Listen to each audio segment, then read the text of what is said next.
لا يزال من أمتي أمة قائمة بأمر الله لا يضرهم من خذلهم ولا من خالفهم حتى يأتي أمر الله وهم على ذلك أو كما قال عليه الصلاة والسلام۔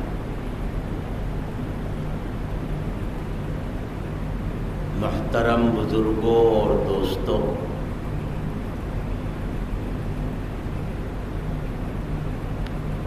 اس امت کی اہم اور بڑی خصوصیات میں سے ایک خصوصیت یہ ہے کہ یہ امت اجتماعی طور سے کبھی گمراہ نہیں ہوگی، یعنی قیامت تک ایسا نہیں ہوگا کہ پوری امت کسی گمراہی پر متفق ہو جائے۔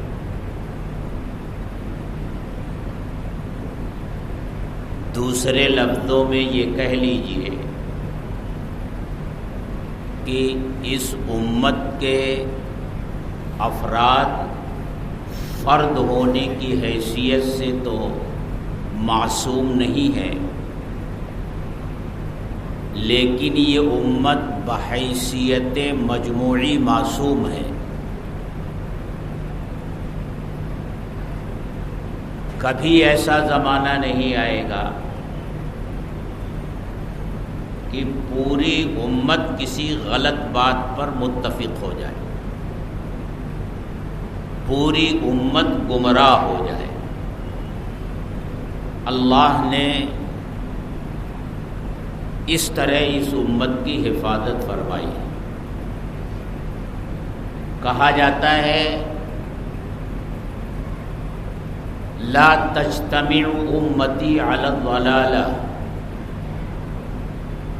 میری امت کبھی گمراہی پر جمع نہیں ہوگی، یعنی متفق نہیں ہوگی۔ اس کے ساتھ ساتھ ایک بات اور اللہ کے رسول صلی اللہ علیہ وسلم نے ارشاد فرمائی اور اس امت کے افراد کو خوشخبری سنائی کہ ہر زمانے اور ہر دور میں اس امت کے اندر ایسی جماعت موجود رہے گی جو حق پر قائم رہے گی۔ لوگ اگر اس کا ساتھ دینا چھوڑ دیں گے تب بھی اس کو کوئی نقصان نہیں ہوگا، لوگ اگر اس کی مخالفت کریں گے تو لوگوں کی مخالفت سے بھی اس کو کوئی ضرر اور نقصان نہیں پہنچے گا۔ جب تک وہ ٹھیک ٹھیک اللہ کے دین پر قائم رہے گی اس کو کوئی نقصان نہیں پہنچے گا۔ اور یہ جماعت اس امت کے اندر ہر دور اور ہر زمانے میں موجود رہے گی۔ قیامت تک آنے والا کوئی زمانہ ایسا نہیں ہوگا جس میں امت کا یہ طبقہ موجود نہیں ہوگا۔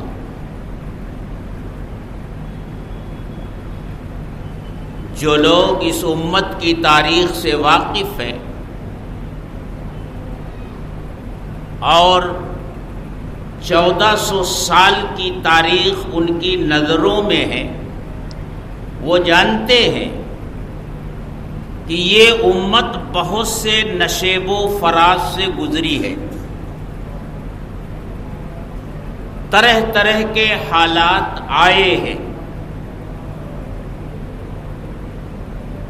لیکن وہ یہ بھی جانتے ہیں کہ ہر زمانے میں ہر قسم کے حالات میں ایسے لوگ اور ایسی جماعتیں موجود رہی ہیں جو ٹھیک ٹھیک حق پر قائم رہی ہیں اور حق کی لوگوں کو دعوت دیتی رہی ہے۔ لوگوں کی طرف سے مخالفت بھی ہوئی ہے، لوگوں نے ان کا ساتھ دینا بھی چھوڑ دیا، ان کی مدد کرنی بھی چھوڑ دی، لیکن ان کے اس طرز عمل کی وجہ سے اس جماعت کو کوئی نقصان کبھی نہیں پہنچا، وہ ڈٹی رہی اور اللہ نے اسے جو ذمہ داریاں دیں اس ذمہ داری کو وہ پوری کرتی رہی۔ ہر زمانے میں، ہر دور میں، دنیا کے ہر علاقے میں ایسی جماعتیں اور ایسے لوگ موجود رہے، امت کا ایک طبقہ ایسا موجود رہا۔ ایسا ہو سکتا ہے کہ ایک ہی وقت میں ایسے کئی طبقے ہوں جو اس حدیث کا مصداق ہوں، یہ ضروری نہیں کہ بس ایک ہی طبقہ اس حدیث کا مصداق ہے۔ بیک وقت دنیا میں مختلف علاقوں میں امت کا یہ طبقہ موجود رہا ہے، اور ایسا بھی ہو سکتا ہے کہ ایک ہی ملک میں ایک ہی وقت میں امت کے ایسے کئی طبقے موجود رہے ہوں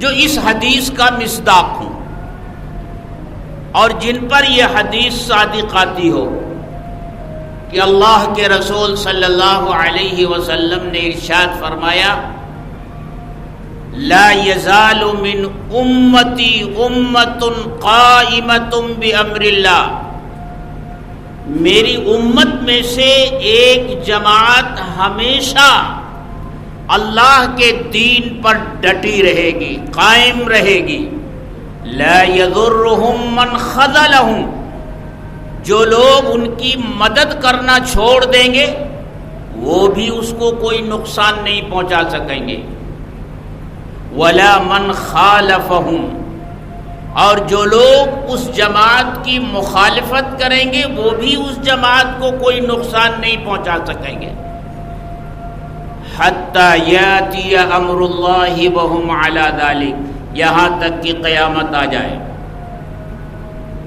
اور وہ جماعت اسی راہ حق پر قائم رہے، اس وقت تک ان کا کوئی کچھ بگاڑ نہیں سکے گا، اس کی حفاظت اللہ فرمائے۔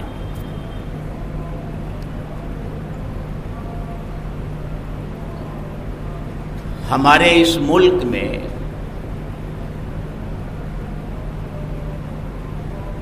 اسلام کی جو تاریخ ہے اور مسلمانوں کی جو تاریخ ہے ہمارے اس ملک میں،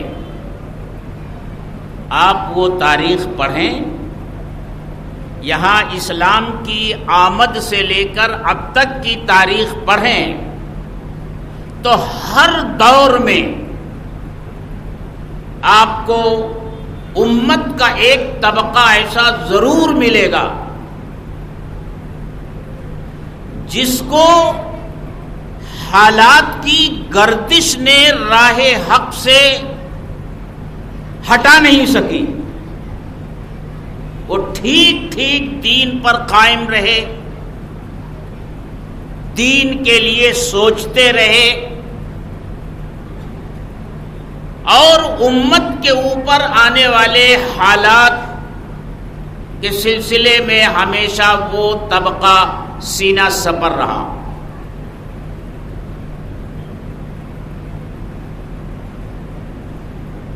اس وقت میں پوری تاریخ بیان کرنے کے لیے نہیں بیٹھا ہوں، نہ اتنا وقت ہے کہ مختلف ادوار میں جو طبقے امت کے ایسے رہے ہیں ہر ایک کا تذکرہ کروں، لیکن ہاں ایک طبقے کا تذکرہ ضرور کرنا چاہتا ہوں جس کے بارے میں یہ سمجھتا ہوں، میرا یہ یقین ہے، میرا یہ اذعان ہے کہ وہ جماعت اور وہ طبقہ انشاءاللہ اس حدیث کا مصداق ہے،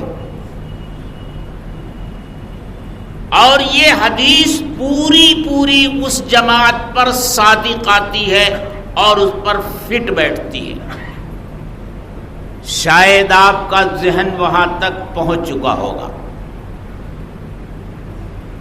میں یہ بتانا چاہتا ہوں کہ اس حدیث کا مصداق بہت سی جماعتیں ہندوستان میں ہو سکتی ہیں، لیکن اس حدیث کا مصداق میں یہ سمجھتا ہوں کہ ان جماعتوں میں سے ایک اہم جماعت جمعیت علماء ہند بھی ہے۔ آپ اس کی تاریخ پڑھیے،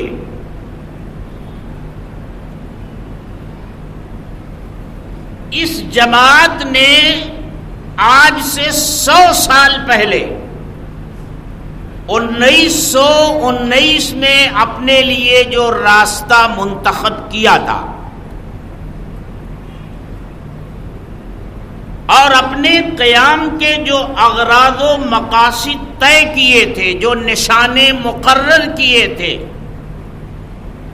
اور ان مقاصد کو حاصل کرنے کے لیے جو طریقے کار طے کیے تھے، 100 سال گزر جانے کے باوجود آج یہ جماعت ٹھیک اسی نہج پر قائم ہے، سرے منہ اس سے ہٹی ہوئی نہیں ہے۔ حالانکہ آپ جانتے ہیں کہ ہمارے ملک میں روزانہ نہ جانے کتنی جماعتیں اور تنظیمیں بنتی اور بگڑتی ہیں۔ وہ اپنا کام شروع کرتی ہیں،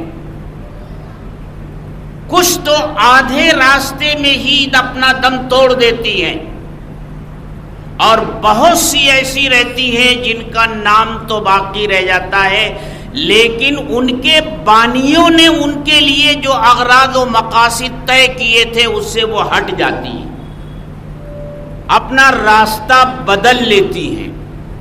پہلے ان کا نشانہ کچھ اور تھا، اور اب ان کا نشانہ اور ان کے اغراض و مقاصد کچھ اور ہو جاتے ہیں۔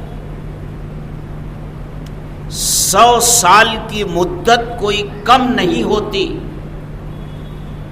کئی نسلیں گزر جاتی ہیں 100 سال میں۔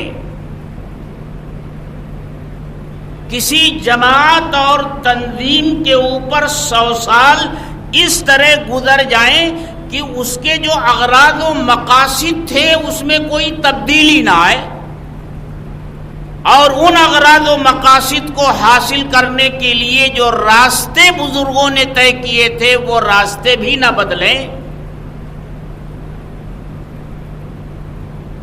یہ بہت مشکل ہوتا ہے۔ لیکن جمعیت علماء ٹھیک آج بھی اسی راستے پر ہے، جو راستہ اس کے لیے ہمارے اکابر نے پہلے دن متعین کر دیا تھا، اور یہ طے کر دیا تھا کہ جمعیت علماء یہ کام کرے گی، یہ کام کرے گی، یہ کام کرے گی، یہ کام کرے گی۔ آج بھی جمعیت علماء انہی چیزوں کو سامنے رکھ کر کے کام کر رہی ہے۔ میں نے کہا تھا کہ اگر لوگ مدد کرنا چھوڑ دے تب بھی کوئی فرق نہیں پڑے گا اسی جماعت پر، لوگ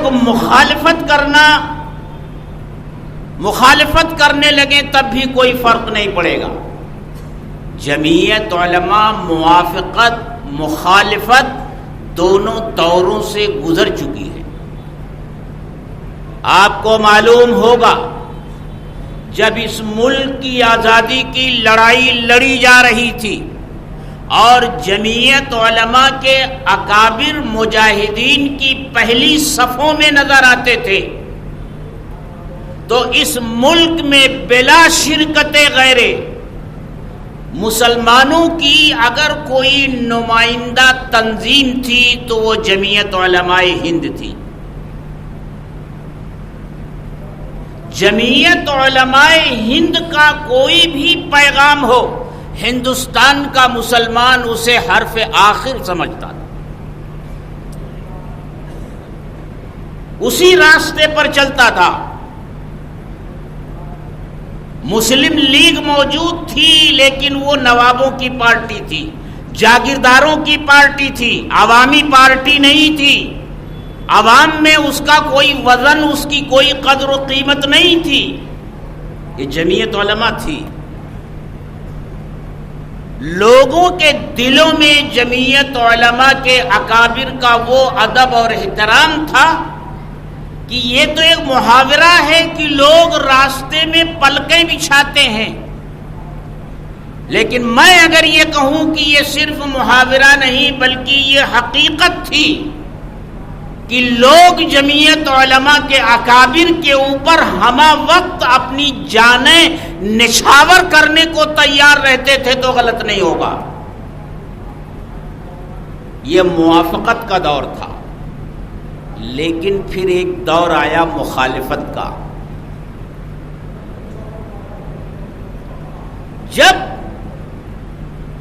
ہمارے اس ملک میں دو قومی نظریے کا فتنہ کھڑا ہوا، پہلے ساورکر نے اٹھایا، پھر اس کو مسلم لیگ نے اٹھایا، اور پاکستان کی مانگ کی، ملک کے بٹوارے کی مانگ کی،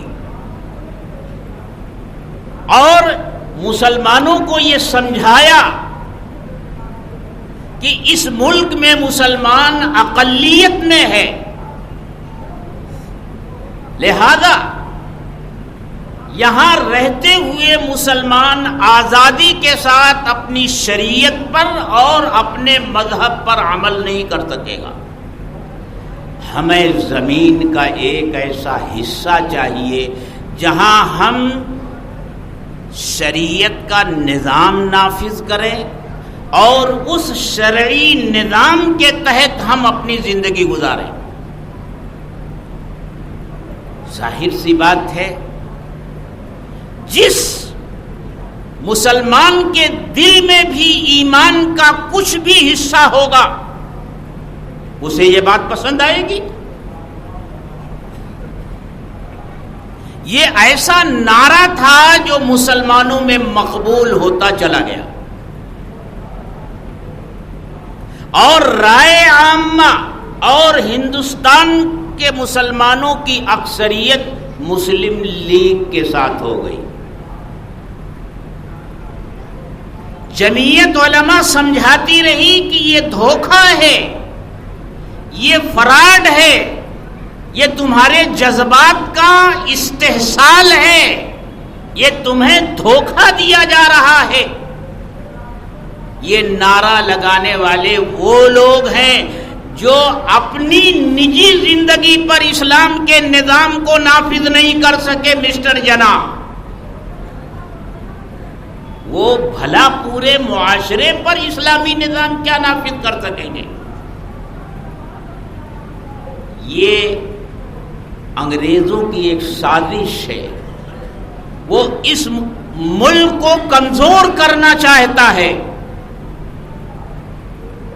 اس کی زمین کو تقسیم کر کے ہمیشہ کے لیے ہندوؤں اور مسلمانوں کے دلوں میں نفرت کی خلیج پیدا کر کے اس کو مستحکم اور مضبوط بنانا چاہتا ہے۔ ان کے دھوکے میں مت آؤ۔ لیکن اس وقت کا مسلمان جذبات میں بہہ چکا تھا۔ جمعیت علماء کے وہی اکابر جن کی راہ میں مسلمان اپنی پلکیں بچھاتا تھا، اب وہی اس کی آنکھوں کا کانٹا بن گئے۔ پہلے ان کے حق میں نعرے لگائے جاتے تھے جب وہ کہیں جاتے تھے، اب انہیں گالیاں دی جانے لگی، ہندوؤں کا ایجنٹ کہا جانے لگا، اور کیسی کیسی گالیاں دی گئی ہیں آج بھی وہ تاریخ میں محفوظ ہیں۔ وہی شیخ الاسلام مولانا حسین احمد مدنی جس طرف نکل جاتے تھے ان کی ایک جھلک دیکھنے کے لیے بھیڑ امٹ پڑتی تھی. اور اب یہ حال ہو گیا کہ وہی شیخ الاسلام ان کی پگڑیاں اچھالی جانے لگی، ان کے سر سے پگڑی کھینچ کر اپنے پیروں میں روندی جانے لگی، ان کی داڑھی پر ہاتھ ڈالا جانے لگا.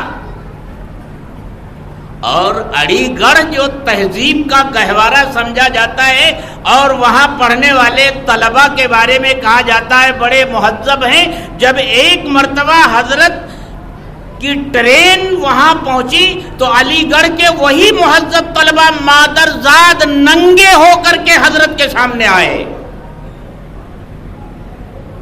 یہ تماشا ہوا ہندوستان میں.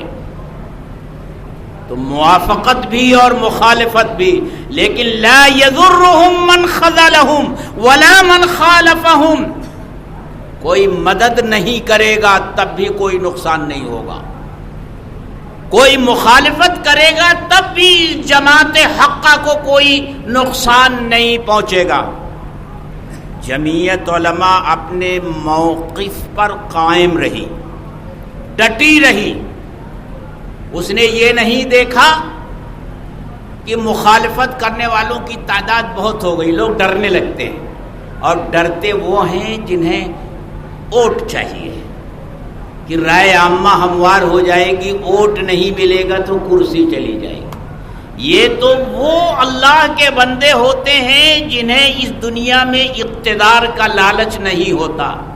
ان کو تو بس ایک ہی دھن ہوتی ہے، اللہ راضی ہو جائے، ساری دنیا ناراض ہو جائے، اس کی پرواہ نہیں ہے، بس اللہ راضی ہو جائے.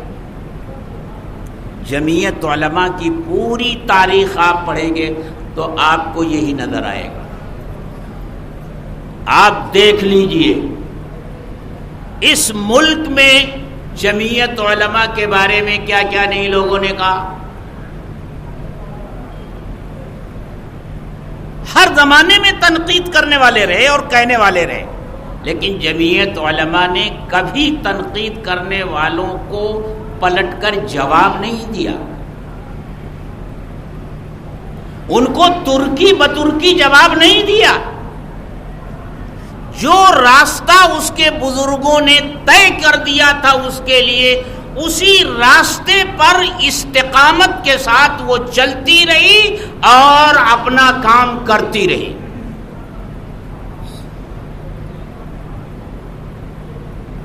ابھی ماضی قریب میں ہم لوگوں کے ساتھ جو حالات پیش آئے میں اس کا تذکرہ کرنا چاہوں گا. 2014 جنوری کا مہینہ، ابھی یو پی اے حکومت تھی، الیکشن نہیں ہوا تھا. اس کے بعد الیکشن ہوا اور مئی میں یو پی اے کی حکومت گئی اور این ڈی اے کی حکومت آئی، مودی جی وزیر اعظم بنے. یہ تبدیلی آنے سے پہلے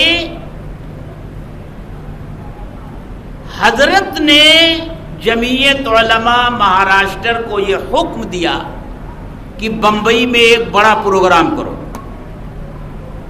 اور اس پروگرام کا عنوان ہوگا تحفظ جمہوریت.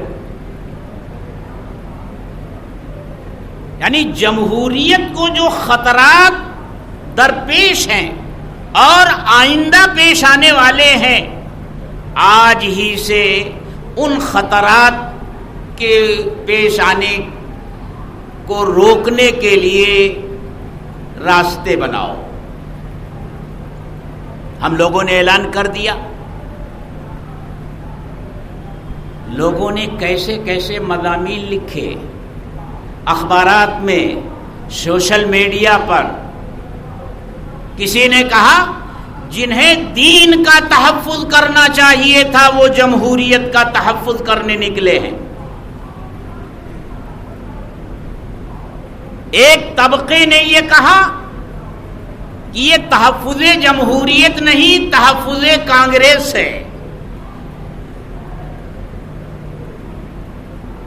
لیکن آزاد میدان کے اندر جب ان تمام لوگوں نے حضرت کی تقریر سنی تو انگشت بدندہ رہ گئے، آنکھیں پھٹی کی پھٹی رہ گئی۔ وہ لوگ جو کہتے تھے کہ یہ تحفظ جمہوریت، تحفظ کانگریس ہے، انہوں نے جب حضرت کو کانگریس کے بخیے ادھیڑتے ہوئے سنا، اس کی غلطیاں جو کر چکی ہے اس کو گنواتے ہوئے حضرت نے جو حقائق پیش کیے اور یہ فرمایا کانگریس کے لیڈروں کو کہ جس سپولیے کو تم اب تک دودھ پلاتے رہے ہو، اب وہ سپولیا جوان ہو چکا ہے، اب وہ تمہیں ڈسنے کے لیے تیار ہو گیا ہے، اور اب تم اس حال میں پہنچ گئے ہو کہ ووٹ کی بات تو جانے دو، اب تمہیں الیکشن لڑانے کے لیے کینڈیڈیٹ نہیں ملے گا۔ یہ باتیں ارشد مدنی ہی کہہ سکتے تھے، کسی اور کے اندر یہ ہمت اور جرأت نہیں تھی، کیونکہ اسی آزاد میدان نے اس سے پہلے ایک نظارہ اور دیکھا تھا جب جمعیت علماء کے صدر تھے حضرت فدائے ملت مولانا اسعد مدنی رحمت اللہ علیہ۔ انسداد فساد کے تعلق سے ایک تجویز پیش ہونی تھی اس اجلاس میں، اور وہ تجویز پیش کرنی تھی مولانا ارشد مدنی صاحب کو۔ ان کا نام پکارا گیا، یہ آئے تو تجویز پڑھنے سے پہلے ہمارے ملک میں فسادات کا جو ایک سلسلہ چلا ہے، جہاں سے شروع ہوا ہے، اور ان فسادات کے سلسلے میں کانگریس کی پالیسی، غلط پالیسی کیا رہی ہے، اس کو بیان کرنا شروع کیا۔ اس وقت میں بھی آزاد میدان کے اس مجمع میں تھا۔ کانگریس کے چوٹی کے لیڈران اسٹیج پر موجود تھے۔ ایک نام مجھے آج بھی یاد ہے اور وہ شکل بھی میری نظروں کے سامنے ہے، راجیش پائلٹ کی۔ اسٹیج پر بے چینی پھیل گئی، کانگریسی لیڈران اپنے پہلو بدلنے لگے۔ حضرت فدائے ملت نے فرمایا، ارے بھائی جو تجویز تم کو دی گئی ہے وہ پڑھو، یہ تقریر مت کرو۔ مولانا ارشد مدنی دامت برکاتہم نے فرمایا، اگر میں تجویز پڑھوں گا تو اپنی یہ بات کہنے کے بعد ہی پڑھوں گا، اور اگر آپ کو یہ منظور نہیں ہے تو آپ یہ تجویز لیجئے، کسی اور سے پڑھوا دیجئے۔ حضرت فدائے ملت اٹھے اور پھر اپنے ہاتھ میں وہ تجویز لے کر انہوں نے پڑھی۔ یہ ہے Arshad Madani.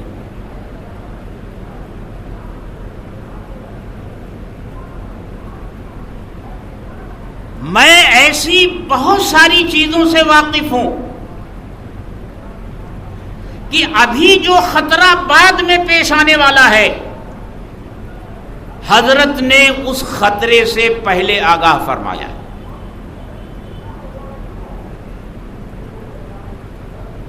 Right to education policy جب 2009 میں آئی کہ ہندوستان کے ہر شہری کو تعلیم حاصل کرنے کا حق حاصل، ابھی اس کے خاکے تیار ہو رہے تھے۔ حضرت بمبئی میں تشریف لائے، مدرسے والوں کو جمع کیا اور کہا اپنی آنکھیں کھولو، جو پالیسی آ رہی ہے وہ پالیسی تمہارے مدرسوں کے لیے نقصان دہ بھی ہو سکتی ہے۔ ابھی دوسری پالیسی جو اس گورنمنٹ نے، اس سلسلے میں بھی حضرت نے کمیٹی بنائی اور اس سلسلے کی بات کی، اور آپ کو یاد ہوگا ابھی رام لیلا کے گراؤنڈ میں دلی کے اندر حضرت نے بھرے مجمع میں جس اسٹیج سے جس پر ہر مذہب کے ماننے والے لوگ موجود تھے، جو بات کہی یقیناً وہ شیخ الاسلام کا جانشین ہی کہہ سکتا تھا، کسی اور کے اندر وہ ہمت اور جرأت نہیں تھی۔ آج سے اس ملک میں گھر واپسی کا فتنہ پھیلا ہوا ہے۔ اس ملک کے مسلمانوں کا یہ باور کرانے کی کوشش آج سے ہو رہی ہے کہ تمہارے آبا اور اجداد ہندو تھے، اب گھر واپس آ جاؤ، گھر چھوڑ کر گئے ہو۔ لیکن رام لیلا گراؤنڈ میں حضرت نے جو بات کہی، اس نے تو پوری کہانی ہی بدل دی۔ حضرت کے کہنے کا لب لباب یہ تھا کہ اس دنیا میں سب سے پہلے حضرت آدم آئے، اللہ کے نبی تھے، وہ ایک اللہ کی عبادت کرتے تھے۔ دنیا کا ہر انسان جو آدم کی اولاد ہے، اس وقت وہ سب اللہ کی عبادت کرتے تھے، ایک اللہ کی۔ تو ہم تو اپنے گھر کے دروازے پر بیٹھے ہیں، ہم کو گھر واپس آنے کی ضرورت نہیں۔ جن لوگوں نے ایک اللہ کو چھوڑ کر بہت سے معبود بنا لیے، گھر واپس آنے کی ضرورت ان کو ہے۔ معمولی بات نہیں تھی۔ آج اس ملک میں زبان کھولنا دشوار ہو گیا ہے، اور ایسی باتیں کہنا تو بالکل ناممکن سا بن گیا ہے۔ لیکن اگر یہ کوئی کہہ سکتا تھا تو وہ شیخ الاسلام کا جانشین کہہ سکتا تھا، وہ حضرت مولانا ارشد مدنی کہہ سکتے تھے۔ میرے دوستو، بمبئی کے آزاد میدان میں حضرت کی تشریف آوری کئی مرتبہ ہوئی، اور ہر مرتبہ حضرت نے ملت کی رہنمائی کے لیے جو باتیں کہی ہیں اور جن آنے والے خطرات سے آگاہ کیا ہے، آج وہ ملت کے سامنے حقیقت بن کر سامنے آ گئے۔ ایک مرتبہ پھر حضرت بمبئی تشریف لا رہے ہیں۔ اسی مہینے کی 21 تاریخ کو شام 5 بجے سے لے کر رات 10 بجے تک کا اجلاس عام بمبئی کے تاریخی میدان آزاد میدان میں، جس میں حضرت ہوں گے اور مختلف رہنمایان قوم ہوں گے۔ یہ موقع بار بار نہیں آتے۔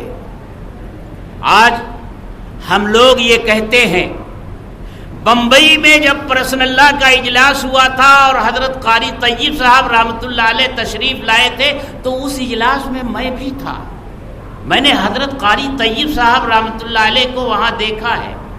کچھ لوگ یہ کہتے ہیں میں نے پرسن اللہ کے اجلاس میں مولانا ابو الحسن علی ندوی کو دیکھا ہے، اور بڑے فخر کے ساتھ کہتے ہیں۔ میرے دوستو، ایسا بھی ہوگا کہ ہم یہ کہیں گے کہ ہم نے ارشد مدنی کو آزاد میدان میں دیکھا ہے، فلاں سن میں دیکھا ہے، فلاں سن میں دیکھا ہے، فلاں سن میں دیکھا ہے، اور انہوں نے حکومت وقت کو اس طرح للکارا ہے، اور ملت اسلامیہ کو درپیش مسائل کے لیے جو حل ہو سکتے ہیں وہ پیش کیے ہیں۔ یہ آنے والی تاریخ ہمیں ایک موقع فراہم کر رہی ہے۔ اس لیے میری آپ تمام حضرات سے یہ گزارش ہے کہ آپ سب یہ فیصلہ کریں کہ ایک دن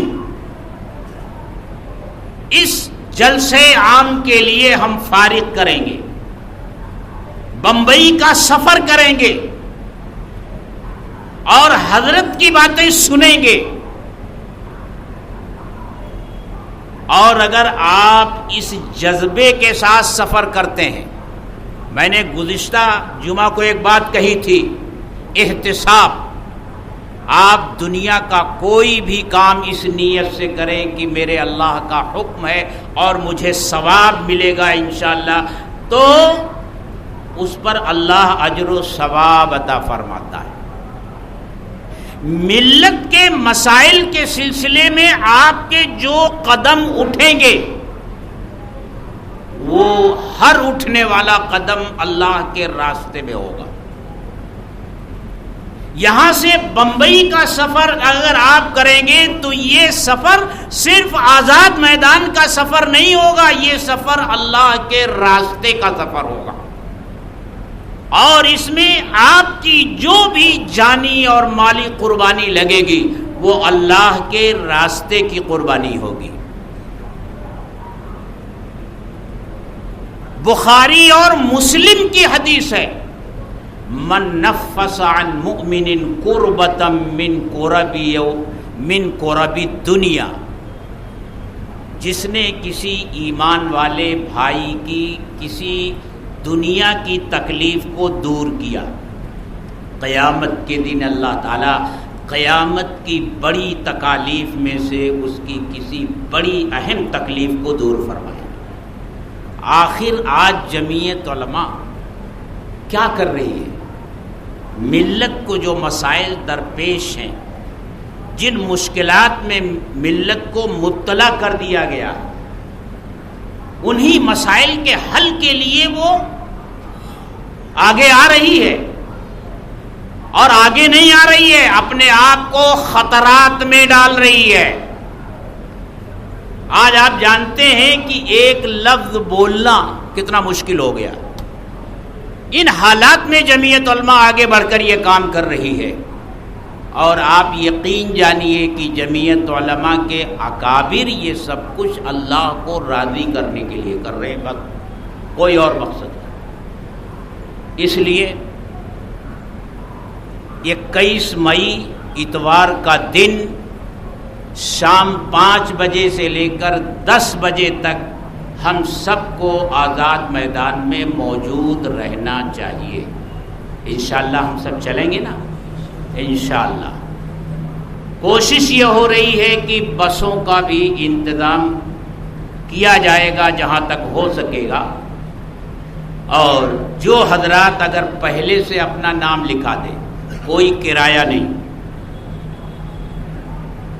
ہاں، اگر کوئی اللہ کے ایسے بندے ہوں گے جو یہ کہیں گے بھائی میری طرف سے ایک بس، میری طرف سے ایک بس، جیسا اس سے پہلے ہو چکا ہے، تو ان کا حصہ اس طرح ہو جائے گا، لیکن ہم عام جانے والے سے کوئی کرایہ نہیں مانگیں گے۔